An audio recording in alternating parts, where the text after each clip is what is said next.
நான் Bhaskaran SP cyber crime. இந்த FedEx courier நம்ம டிஜிபி உத்தரவுப்படி இந்த ஃபெடெக்ஸ் கொரியர் வந்து இப்போ ரொம்ப சீரியஸாக இருக்குது. மக்கள்கிட்ட பீதியை அதிகமாக உண்டு பண்ணுது.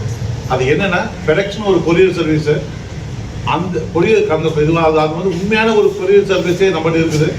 பட் இருந்தாலும் ஒரு ஃபேக்காக நாங்கள் தான் அந்த ஃபெடெக்ஸ் கொரியர் சர்வீஸ் பேசுகிறோம் சொல்லிட்டு தங்களை இன்ட்ரோடியூஸ் பண்ணிக்கிட்டு உங்களுக்கு பார்சல் வந்தா மாதிரி இல்லை நீங்கள் யாருக்கோ பார்சல் அனுப்புனா மாதிரி அது ஒரு இல்லீகல் பார்சல் என்று சொல்லிட்டு உங்களை முதல்ல ஒரு குற்றவாளியாக உங்கள்கிட்ட காட்டி விட்டுட்டு அதுக்கப்புறம் உங்களுடைய ஐடி கார்டு, உங்களுடைய பேன் கார்டு, உங்களுடைய ஆதார் கார்டு தான் அதில் இருக்குதுன்னு சொல்லி உங்களை பயமுறுத்திட்டு உங்களை என்ன பண்ணுறாங்க, நீங்கள் இப்போ போலீஸ்கிட்ட பேசுங்க, மும்பாயோடைய இந்த அந்தாரி போலீஸ் அவங்கக்கிட்ட பேசுங்கன்னு சொல்லிட்டு உங்களை அவங்கக்கிட்ட கால் டைவர்ட் பண்ணி விடுற மாதிரி பண்ணுறாங்க.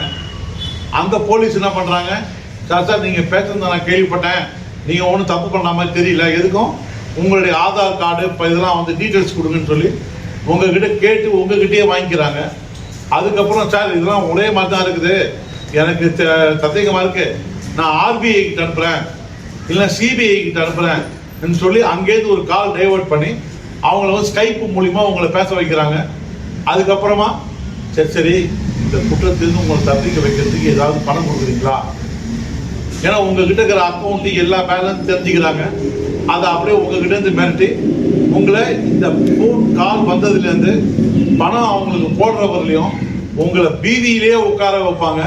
ஸ்கைப் மூலிமா நீங்கள் என்ன ஆக்டிவிட்டி பண்ணுறீங்கன்றதையும் பார்த்துக்கிறாங்க. ஸோ இது ஒரு பெரிய பீதியில் பண்ணுறதால இன்னைக்கு இந்த ஃபெடெக்ஸ் கொரியர்ன்ற ஒரு அஃபென்ஸ் டைட்டிலே ஃபெடெக்ஸ் கொரியர்னு ஆயிடுது. ஸோ ஊரில் மக்களுக்கு பீதி இருக்குதுன்றதுனால இந்த அட்வர்டைஸ்மெண்ட்டை எங்கள் டிஜிபி டாக்டர் ஸ்ரீனிவாஸ் அவர்கள் உத்தரவின் பேரில் இதை உங்களுக்கு எல்லாத்துக்கும் கவனத்துக்கு கொண்டு வரேன்.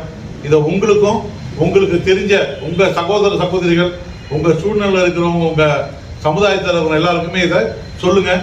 இதை மாதிரி ஃபெடெக்ஸ்ன்னு உங்ககிட்ட கால் வந்ததுன்னா காலை கட் பண்ணிட்டு அடுத்த வேலையை பாருங்க, அதுக்கு செவி சாய்க்காதீங்கன்றது தான் எங்களுடைய வேண்டுகோள். நன்றி, வணக்கம்.